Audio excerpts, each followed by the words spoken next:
What's up, everyone, and welcome to the Real Ones Canes podcast.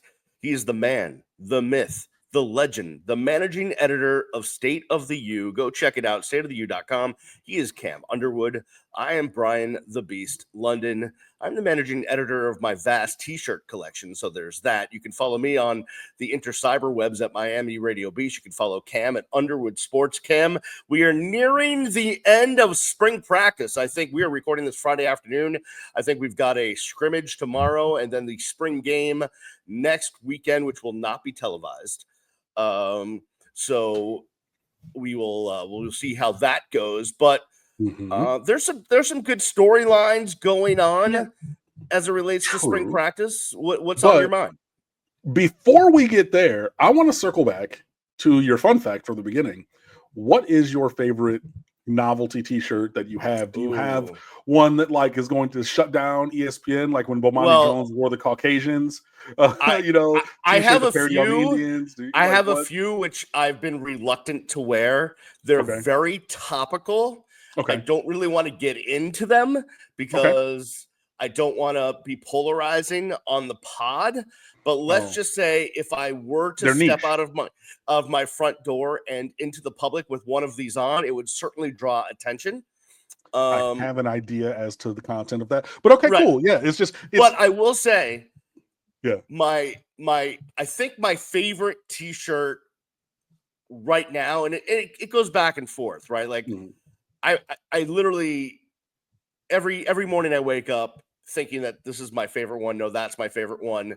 My favorite one right now is John Goodman's character from The Big Lebowski, which when he says "calmer than you are." So I have that t-shirt. That's my favorite. Right now I'm wearing... You were wearing that last week's show. Yeah. So this week it's from the movie Seven. It's a What's in the Box t-shirt. What's in the box? What a reveal that was. I know that. By the way, we will not do a spoiler alert. Granted, the movie's almost 30 years old, but I'm not going to tell you what's in the box, but just wait until you see what's in the box. And the way that the line is delivered, cool. Yeah, obviously being, a singer, you said, every morning you wake up, and then I just went to say a little prayer for you and continued to sing the line in my head as you were talking. Exactly. Anyways, so we took that short aside and everything, but it's like, and you obviously used to work in radio, Miami Radio Beast, but like, when you have the rejoinder music and you're like on the line, like I, guest starred on your show and others and everything. And I'm like, bro, like we got to talk about that song before we get into whatever. So we did that. Appreciate you guys, taking that 2-minute detour with us. Back here to spring practice, where there has been a lot going on. We're still practicing Tuesdays, Thursdays, and then upcoming Saturday. Obviously, last week Saturday had a huge informal situational kind of scrimmage thing, and then the recruit pool party, which had to be moved up from July because July is a dead period now and everything. So Brian, give me some good news, right? Tell me about a couple of guys who are standing out. Tell me about some things that are developing in a positive manner. Like, hype me up, gas me up, give me everything that I need from spring practice. So every week, right, when you talk to people, when you listen to the coaches talk, when you hear other players talk, that there's always a theme about certain guys that are stepping up that week, and it kind of runs through the week. So I will tell you, as we record this Friday afternoon and head into the weekend, Xavier Lucas seems to be the top-notch, like man above everyone else in that defensive backfield. And I mean, for good reason, right? Because of experience and whatnot. But several people saying that he is looking really good. So I like that, because anytime I hear about a defensive back that looks good, that gives me hope that we won't give up 7 billion passing yards and big plays and make bad decisions in the defensive backfield. I mean, just basically, we won't be the worst secondary in America again next year like we were last year. And yeah, I do believe that even Zach Etheridge and Will Harris, when they spoke after practice one day, both gave him that high praise. So, I mean, big, fast, strong. This is exactly what we thought that we were going to get with him when Miami made a run at him as a senior coming out of American Heritage, a late bloomer guy, decided to stick with, love who loved him, went to Wisconsin, and then decided, leaving there and coming back here. So that's a really, really good one and very exciting for sure. What else you got? I'll rotate to the other side of the football. Okay. On offense. Finally able to, coming off of an injury, finally able to practice and really starting to show why we brought him in. And that's CJ Daniels, the wide receiver from LSU. And listen, I love Kevin Beard because we go back a long way. And I love the guy that he is. So when he says something, like, I tend to buy into it, right? It's not just coach speak. It's not just like, hey, I'm giving something to the cameras. Like, when Kevin Beard preaches, like, you got to listen. And Kevin Beard was basically saying this week that CJ Daniels has become a leader, right? He's a guy, he asked Kevin Beard as soon as he got here, he's like, hey, man, is it okay if I set up a players only WhatsApp chat without the coaches in it? And he said, yeah. So CJ set that up. CJ's been leading film watching. CJ's been leading work on the jugs. CJ's been getting these guys in the building more often than they're necessarily required to be. He's really endeared himself to that group and brought that group together and showed listen, I know he's been through injuries and he's had all sorts of things happen in his career, but he is a veteran and he's becoming just a guy that the young guys are looking up to, and he's taking that lead. So I like that, right? Because we lost a lot of that with the guys that have left.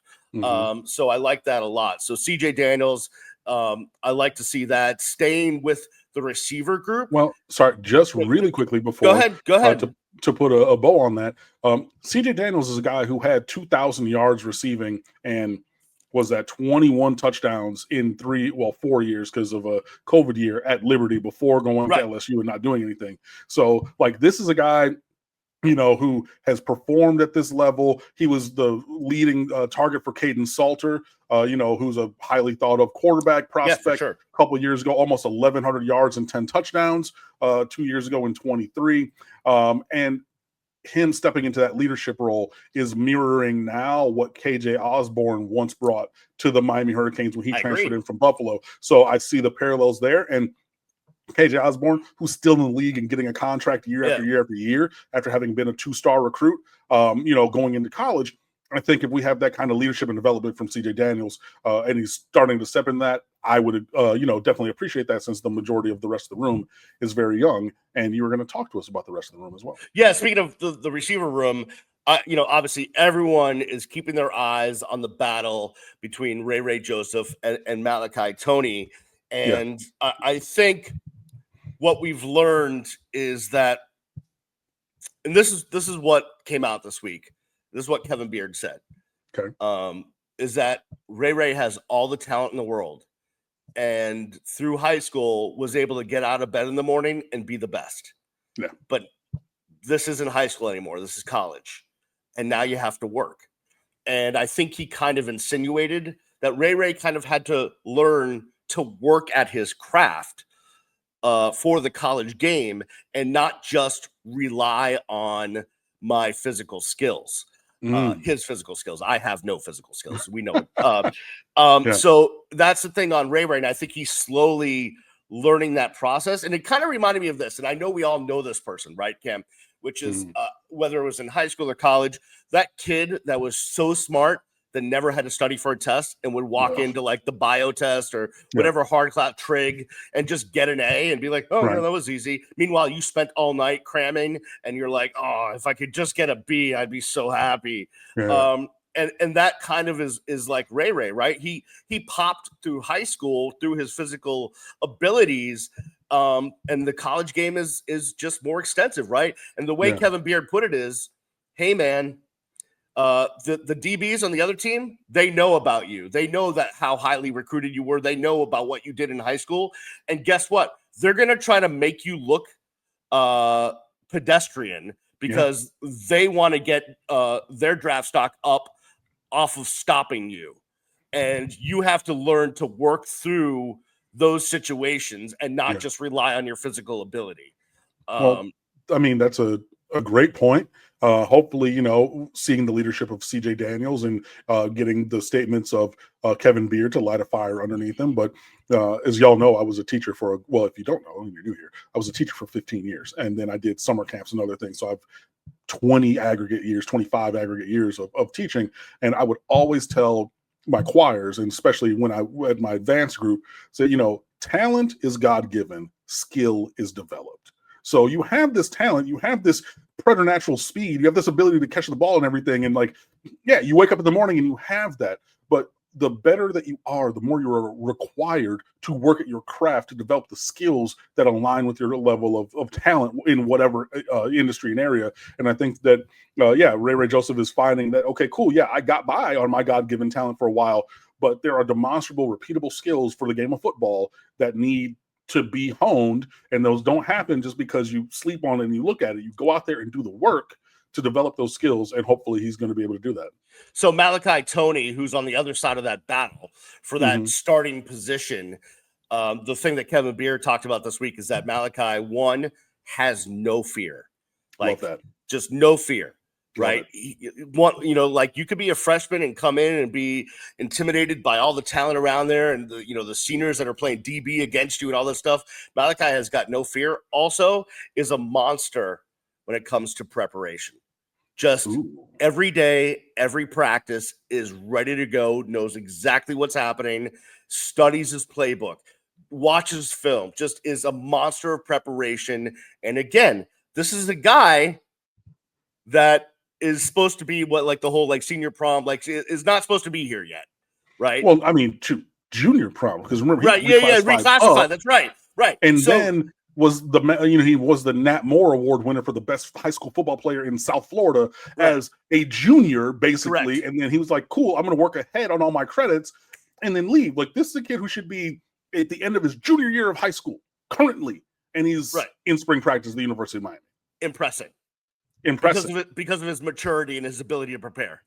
So think about the dichotomy then of, I could read you all of Malachi Toney's bona fides and accolades and everything. So he has God-given talent and plenty of it. And he's now doing the work to develop the skills to go along with that. And seeing that at the same position is, as Brian's been saying, and I've been interrupting, this is the heart of the battle between these two players for that playing time.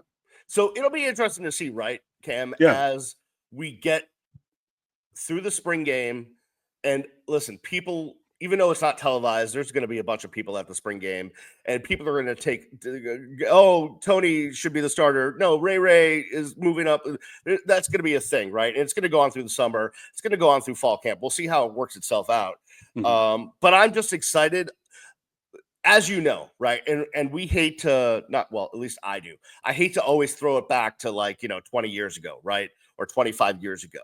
But when Miami is at its best, and this goes from 1979 on, is when there's competition on the practice field. When there's competition at Green Tree, when practice is harder than the game because the guy you're competing against is as good, if not better than you, that's when this team gets good. So to hear about competition, I like that. I like it as well. And you need guys to lean into that because that's the nature of sport. You're not just going out there and running wind sprints, by yourself. No, you're competing against somebody on the other side and also in your own locker room because, if you're messing around, it's just hey, I could go out there and do better, go show and prove. So, yeah, really excited for all of that. So those are 3 receivers and 1 defensive back. Is there anybody else with any kind of noteworthy things coming from the last week or so of spring? There is something noteworthy, and I'm gonna need your help on this. Okay. I need a Cam translation. Okay. On this situation. Sure. So it's been brought up over the course of spring and it's been brought up by coaches and players that the defense is a kind of defense that is simpler, that you don't have to think as much, that you can just get out there and work and get your job done and play, right? And go. So the press asked Akeem Mesidor about this yesterday, and Akeem said, oh man, it's great. I'm playing inside. I'm playing outside. It allows me to do what I need to do, blah, blah, blah. And then he said this, and this is where I need your help because I'm still baffled. And it's been more than 24 hours since I heard this quote. He said, this defense is like waking up to mom making French toast. And I don't know what to do with that. I love it. It immediately took me back to my youth in having this exact thing happen. And you're like, okay, cool. So like, you know, what does that mean? So to me, and obviously, like, and I hadn't watched the Mesidor presser, so, or, you know, I didn't know that. So Brian just told me that before we started recording. Right. But so like, yeah, this is brand new to me, but like the hearing him say it, but it immediately, like, I got that warm, fuzzy feeling of being a kid, man. And you have that and you wake up, right? And like, what? So like to walk you to it, what's like a normal breakfast, right? When you're a kid and you're going to school, it might be a bowl of cereal, might be a toaster strudel, might be, you know, maybe some oatmeal because like, or grits or whatever, cream of wheat if you're like me. I mean, I know definitely growing up north, cream of wheat in the wintertime with a little bit of maple syrup. Woo, boy, yeah, that was good stuff. Man. Right. But like that was it, right? It was something quick, something simple, you know, just like, and on rotation. You know what I mean? Maybe take an apple, maybe have a peach if they're in season in Michigan, you know, where I'm from. They're cool, whatever, boom, boom, boom. But pretty basic, pretty simple. But a day that you're making French toast, wait, so now you got the good bread? Oh. Not the bread that we normally have for sandwiches. Right, correct. You went and got some brioche or something. Yeah. Brioche, or you went and got some croissant bread. Maybe you went and got the Texas raisin toast or swirl, something. you know, the cinnamon raisin swirl bread. Oh, you now we're cut talking. it thick. You got plenty of eggs. You're sitting there. You make the custard. You take the time to do and like, so now it's not just cool. Let me go grab, you know, Honey Nut Cheerios, milk. Nah. Because you wake up and it's not bacon, but you smell that. Whether it's French toast, whether it's pancakes, it's hey, hold on a minute. Wait, is it okay? So now you wake up and that elation is you're not even out of bed. You're still under the covers. And it's, oh, wait, hold on. Today it's special. I feel loved. I feel excited. I'm enervated. I am so, whoa, hold on a second. Let me get up. Let me wash up, wash my face, brush my teeth, get my stuff, boom, because I got to get downstairs because mom is in the kitchen cooking something up. Not even though the regular gets the job done, the regular, you know, probably 28 days out of the month, or, you know, if you're going to school, 24 of the 4 weeks, that are 19 of the 20 days in that month that you're going to school, you know, oatmeal, Cheerios, da. Yo, nah. She's chefing it up, and she's chefing it up with the French toast. If you like the waffles, if you like pancakes, whatever that thing is that gets you going. Yo, and like when you told me he said that, and I'm literally in my head, in my house in Detroit, going back through, like, you've seen me at this age relive those moments because I'm in that moment. That kind of excitement and elation, that's what I took from it. That's what it means to me. So if that is what it translates to, and I think it is, obviously, like I said, I didn't listen to or watch the presser, but like something like that, like it is not only base level sustenance, but there's care, there's craft, and it draws me in and makes me excited before I even see it, before I even get to it, because I smelled it when I woke up. And oh boy, if that's how we're starting, I'm excited for what today has for me. That's what him saying that means to me. Maybe I couldn't figure it out because in the London household, French toast certainly wasn't a weekday school day thing. That was right. Meant for whatever I could make for myself, right? Was the cereal, was the oatmeal, what have you. But Sunday mornings, we did get maybe a pancakes or muffins or something, but I never got French toast. So maybe that was it. It was, I don't think that I think I had French toast maybe once. My mom makes this really nice German apple pancake thing. You know, it's cast iron skillet. That was the one, boy. Oh my God. But like but you could sub in whatever your favorite other thing that takes a little bit of care and time and has all those elements. Like I was describing French toast, it could have been banana nut bread. It could have been, but whatever that thing is, it's like it gives you those warm, fuzzy feelings. It has that little extra, especially, I mean, yeah, usually it's not going to be on a school day. Let's be honest, people work. But if it is on top of that, and it's that thing that you really love, that German apple pancake on a random Thursday morning, yeah. So let me ask you this question, because, like this isn't my first rodeo with defensive coordinators who install defenses that are, they let us play and they're simple and they don't make us think too much. Mm-hmm. What are your thoughts about that? Simple versus complex. Does it really matter?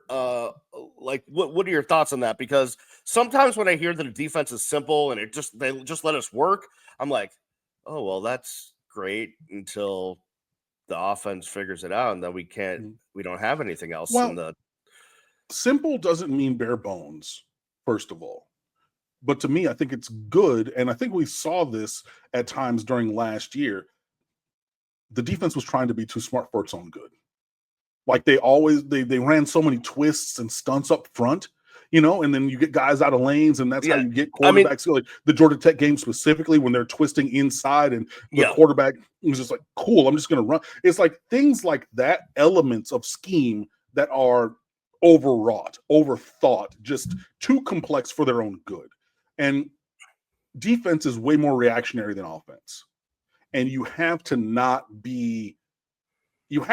your assignment and be able to just go do it without having to do calculus to figure out, okay, well, should I, like there's going to be a read and react kind of a thing, but you should be able to just go. And simplifying a lot of the things, I think, can be good. You don't want to oversimplify them, but I do think that it is good. And that you have a scheme that is easy to understand, because let's just be honest. Everybody doesn't have the same mental acuity, right? Everybody doesn't have that, even in a very niche, specific subset of people as football players. Some people are able to process every single thing and it doesn't matter. Remember my guy, trusty Trent Harris? Oh, yeah. Number 33, defensive end, who only did his job. And there was complex defenses, but no matter what, he had the cipher. He figured it out. Okay, cool. I'm supposed to go do this. I don't know what y'all doing. I'm doing this because this is what it is. And there were other players on defense who weren't able to get to the answer quickly enough. And then that kind of broke down some things. So I like the ability to go play fast. I like the ability to just simplify things, because you need to use the athleticism that you have to your advantage on defense. And if you're thinking, you're playing slower. So you need to be able to go and then also have the pieces fit together where Akeem Mesidor, if he's playing at edge, he's going with his hair on fire, doing his job. And then a linebacker's doing his job, cornerback their job, safety his job, and everybody's doing their job. And then it is Corey Hetherman's job to put all those jobs together, but not have the players think, okay, it's this down and this thing, so I need to do this technique because it helps this guy, because. No, coach said do this, you go do that, and trust everybody else is doing their job. That's how team sports work, and that the coach has put everyone in position where their job individually paints a collage of a collective, defense that can be successful. So I enjoy it. And I do think that we saw some things last year where the defense was too complicated for either the skill sets or the mental abilities of the players that were playing it, and getting rid of some of that barrier of mental work to do the job of playing defense is a good step forward. All right. That makes me feel better. I appreciate it. I mean, that gives me something to, do you agree? Do you look at it differently? I agree. It's so listen, my life is filled with anxiety and panic. That's like I wake up and just I'm in a state of anxiety about everything. It could be football. It could be getting in my car. It could be brushing my teeth the wrong way. I'm going to injure my gum. Like my life is just filled with anxiety. So anytime I hear a comment about, oh, the defense is simple and it allows us to just do our thing, blah, blah, blah, I start getting anxiety because I'm like, oh, no. And that's how my brain goes. On the other hand, if I heard, well, the defense is so complex, I would have also have anxiety because I'd be like, oh, well, no one's gonna be able to figure it out. We won't know what we're doing. So it doesn't really matter. But you giving me your take on that makes me feel better. You just okay. Well, good. I mean, I'll be honest with you. You just kind of give me my blankie, and I just wrap myself in it, and I feel better now. Yeah, I know. Okay. Well, I'm glad that I can be your friend blanket, which is that's the name of my blanket, actually, that I have here. My Blanket? throw blanket. Blanket. Yeah, it's Blanket, blue. okay. It's kind of felt. Yeah. So blanket, my good friend blanket. My blanket's name is Bob. Bob was the name of my trash can when I was a teacher. Ah, there you go. So anytime that there was somebody chewing gum, because I taught choir, anytime chewing gum or you have anything, hey, Bob. And then people would, I need to stop snapping in the microphone. I'm so very sorry for everybody who's listening. I've snapped so many times this episode and everything. But yeah, I think that's a good discussion about the defense. And, I think it's incumbent upon Corey Hetherman to design different coverages and different looks and then employ them, but, have the players on the field understand easily what they need to do and empower them to go do it. And he's the one who's calling the different variations of scheme. By the way, I did talk to someone, and I didn't really get much of details or anything, but I talked to someone who's able to watch practice. And the one thing I just said, what do you think of Corey Hetherman? What do you think of the new defensive coordinator? And the words I got back, the only words were, he don't mess around. I love it. He doesn't look like a mess around kind of dude. He's he's in the bald brotherhood just like you and I. Yeah, I can't grow a beard like that, but he has that nice Viking beard, those eyes that are piercing at every point. And he's a true masshole. Yeah, he smiled question mark during his introductory presser, but even with that, nah, Hetherman he does not look like he plays around. So no, not at all. I am here for that because you can be friendly. And, I'm not trying to run off players, and everything. Hey, how you doing? We're going to go do that. You can be friendly and not be their friends. And if there's any position on staff where I need an ornery person, defensive coordinator is it. Because I want my defense to, attitude reflect leadership captain, from Remember the Titans. So if they play like his attitude seems to be, I'm with it. All right, we're going to take a break. On the other side, we're going to go through some recruiting news and notes. We'll do that after this. You're listening to watching the Real Ones Canes podcast. Welcome back to the Real Ones Canes podcast. He is Cam Underwood. He's the managing editor at State of the U. Go check out stateoftheu.com right now. It is free. It's open 24/7, 365. It is begging you to come to read the great content that Cam and his staff have over at stateoftheu.com. So do that. I am Brian the Beast London. You can follow me at Miami Radio Beast. You can follow Cam at Underwood Sports. Cam, right there on the front page, stateoftheu.com. You're talking about commitment we got this week from an offensive lineman. We actually got 2 commitments from offensive linemen this week. What is happening in the world of recruiting as it relates to the Miami Hurricanes? Yeah, so in terms of offensive line recruiting, it has been a boon recently. And this is a thing I've written the numbers and needs piece where before the year or when the recruiting year starts really after signing day, evaluate, where things stand, what Miami might be looking at. And I talked about it on here before, but briefly, basically, the class of 3 years ago is cycling out either this year or next year. So that'd be your Francis Mauino, your Anez Cooper, Matthew McCoy in that class, or it might have been the class before, Samson Okunlola. There's been a couple of developmental guys who've transferred, and you could lose the entire starting offensive line after this season. And with that kind of in mind, I said that Miami was going to really look to load up in this cycle at offensive line. And that was before even really considering that this year is one of the best, if not the best year in recent memory for offensive line talent in the state of Florida, which is usually not a thing that happens. I mean, obviously, like I said, this is one of the best ever. So with all of that being said, Miami has been heavy on the trail along the pursuit of offensive linemen. So previously we had Ben Congdon, a 6'8" offensive tackle from Ohio who is committed. He finished 5th in the state of Ohio in heavyweight wrestling. And this week we got 2 commits along the offensive line, another offensive tackle in Joel Irvin from Fort Myers, about 6'7", 330, 340 pounds. If you look at his 247 profile, they need to update the weight because he's not 280 pounds, I guarantee you. Correct. It's just not. But this is a guy that there's been talk of in Miami recruiting spaces for a good long time that Miami had been evaluating and looking to push. He was previously committed to Louisville early. He committed there last March, so of 2024. Excuse me.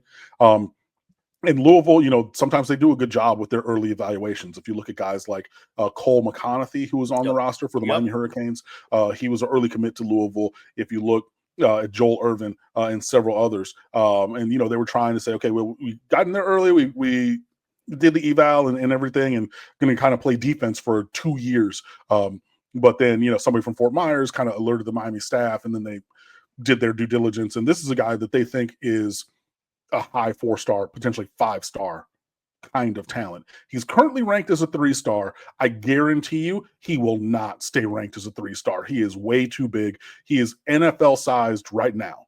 He has like 11-inch hands, has like an 82, 84-inch wingspan or something. Like, he is the prototype size for an offensive tackle. So when you pair him, and I think he's further along than Ben Congdon is, both of them are better at run blocking than pass blocking, which is to be expected.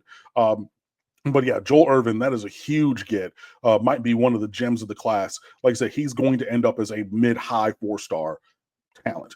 Trust it, set it, and forget it. Believe me.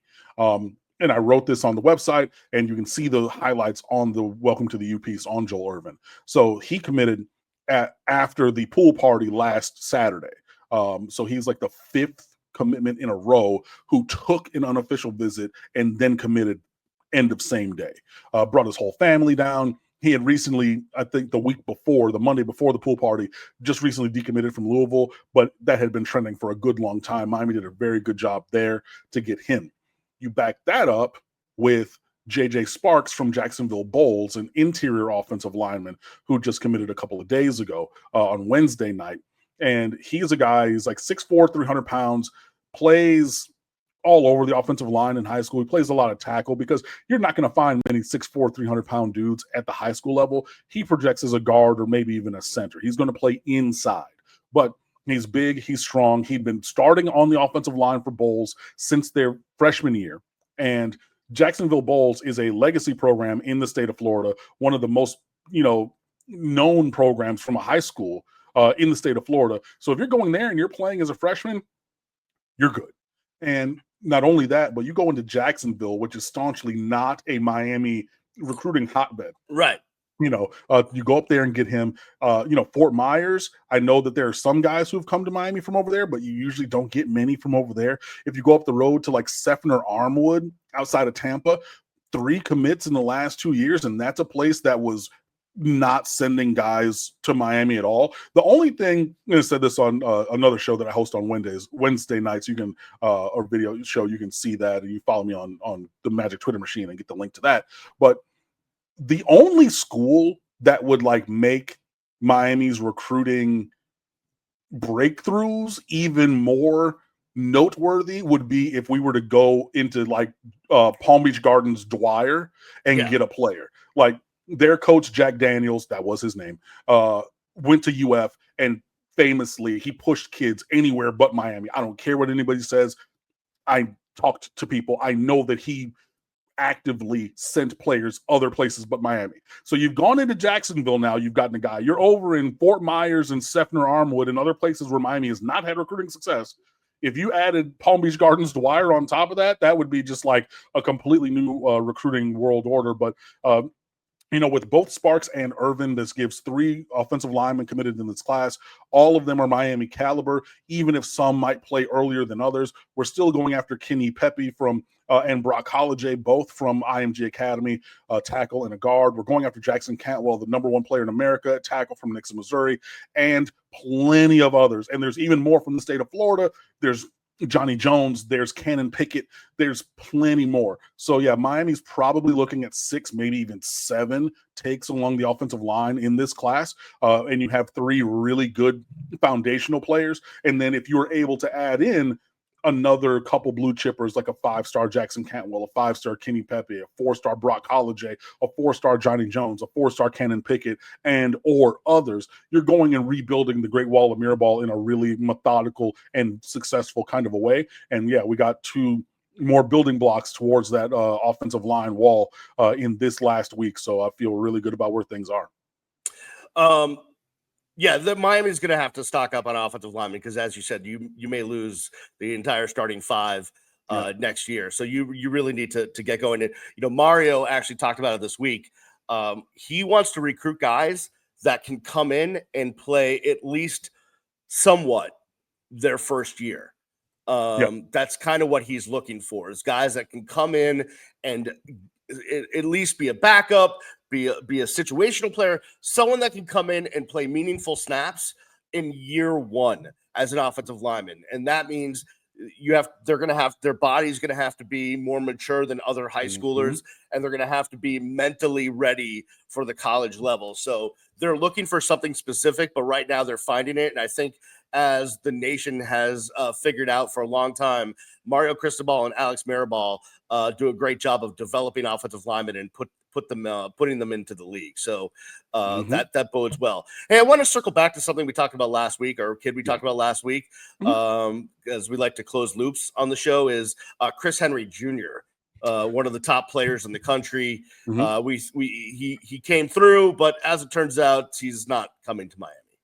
Yeah, so there were a couple of players from Mater Dei High School out in California, the Los Angeles area, who came out here. The headliner, even though they're both blue chippers, but Chris Henry Jr., the 5-star wide receiver, son of Chris Henry, formerly West Virginia, former NFL player who passed away, God rest his soul. But yeah, he had come out here for a visit to see everything and had like a top 5. And then after visiting and then talking with the staff to whom he is committed, he decided to shut down his recruitment and stick with Ohio State as a 5-star wide receiver, which I hate because I hate Brian Hartline and I hate that institution more than anything. I'm a native Michigander. I grew up as a Michigan fan. I went to Miami. Y'all don't know. Like, long story short, the state of Michigan and the state of Ohio, the militias from there fought wars. Like, the level of hatred I have is beyond any. But anyways, that's a different topic. But yeah, he has since subsequent to his visit to Miami for the pool party and everything, decided to shut down his recruitment. Not reportedly. He's put it out there on Twitter himself. So that leaves Miami, 0 for 2 on 5-star receivers in this class, with Tristan Keys previously having committed to LSU, and then Chris Henry Jr. But there are plenty of receivers out there. You're going to miss on some guys. You're not going to get everybody.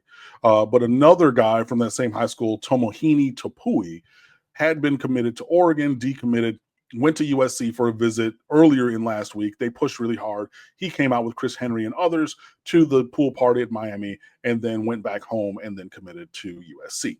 So as a 4-star defensive tackle, like 6'4", 320 pounds, give or take, I believe is what his measurements are. So the pair from Mater Dei look like they are going elsewhere. But yeah, we did mention them, wanted to close those loops. But there are still tons and tons and tons of guys scheduled for official visits and that Miami is pushing for, and who will even be on campus as early as tomorrow for another visit. Yeah, and on that note, you've been talking for a few weeks now that Miami really has to bring in more running backs. It's going to keep going, right? The running back train is going to keep going. A guy that's coming in this weekend from Georgia is Jay Lamar, outstanding running back from Moultrie, Georgia. Now, according to everything I've read earlier, before, when I read a lot about him, but then decided not to write anything down and then couldn't remember his name for about an hour, is that it really looks like Georgia's going to be the team to beat, obviously. He's from up here. But, you want to get the kid on campus and see what happens. Absolutely. And, as I'm on his 24/7 page, full first given name, Tyjavion. Oh, okay. But it goes by J-A-E. Lamar, 6', 205. He's a top 100 player in this class, top 10 running back. He's big, strong, fast. He's definitely, the whole package. Has official visits scheduled to Auburn, Clemson, Miami, and Florida State. Not one to Georgia yet, but he's from Georgia. He goes to Colquitt County. Every time I say the name of that school, I turn Southern with Twang, but goes to Coca County High School. But they're pushing for him very, very hard. I've ever since his name first came onto the recruiting radar, maybe 6-8 weeks ago, and I started just looking into him and seeing all of the. There's a lot of chatter on Georgia message boards, Georgia Twitter, and things that they want him very badly. So even if he doesn't have an official visit scheduled there right now, they're definitely the team to beat for Jay Lamar. So Miami is going to, get him on campus, look to add him. Again, like I said, I updated my thought from 2 to 3 running backs in this class. And there are plenty others as well. But this is a guy at the very tip top of the list of available options that Miami is bringing in. And we'll see if we're able to make something shake. Well, running backs coach Matt Merritt has shown himself as a very good talent evaluator and developer and recruiter. So all the things that you want and need. And we have beaten Georgia 4 players head up recently, like Chris Ewald in last recruiting class at cornerback. Yeah. It is just going to be a tough lift, especially with the perception that Georgia is maybe a couple of links out ahead in his recruitment. But get him on campus, show him around, do the whole, rigmarole that goes with recruiting, and see if we can't start to make a comeback. And if we cannot, then we turn our attention to some of the other 50 million running backs that we're connected to in this recruiting class. All right. I was, there was 2 topics floating around in my head, but I decided not to bring them up. One is baseball. The other one is Shedeur Sanders Pro Day. Neither will be brought up on the show because I was just going to say Shedeur Sanders went to the University of Miami. No, I just wanted to see. No. Okay, cool. So yeah, I just wanted to see if you would go silent on the podcast, which is great for the audio medium is silence. It's perfect. It's wonderful. Right. Yeah, the baseball team's in the middle of a doubleheader. They won the first one. We'll see what happens with the second one. It doesn't really matter. Fire the coach already. Anyways, we're gonna get out of here next week. It'll be interesting. Do we do a spring game preview or do we do a spring game recap? That is something, because if we record earlier in the week to do a little bit of a preview, or maybe we do. I don't know what we do. ¿Por qué no los dos? Like, why not both? Yeah, we could do 2. We could do 2. We could do a Wednesday, Sunday, or Monday or something situated. We could do something. We can figure it out. Sure. But I'm sure that we will. But for you, listener or viewer, subscribe, hit the notification bell on whichever app of your choice that you are consuming this, and you will be right there in the front row with either, both. Who knows what we do and everything going forward. But we appreciate the support. We appreciate you guys being here. Send us your comments and questions as well. We like engaging with you guys. But we will have more stuff coming up for you very soon. I do my best. We get a lot of commenters on the various YouTube channels where this shows up, and I do my best to go back and forth with people. There are certain commenters that sometimes I just like to say, hey, you do you, buddy. You whatever that right. opinion is, you just have at it. That's run with great. It. Right. Yeah, I get it. You just go with that. Cam, thank you very much. Go follow him at Underwood Sports, and also go read all the great stuff at State of the U. For Cam Underwood, for myself, Brian London, we will see you next time right here on the Real Ones Games podcast. Peace.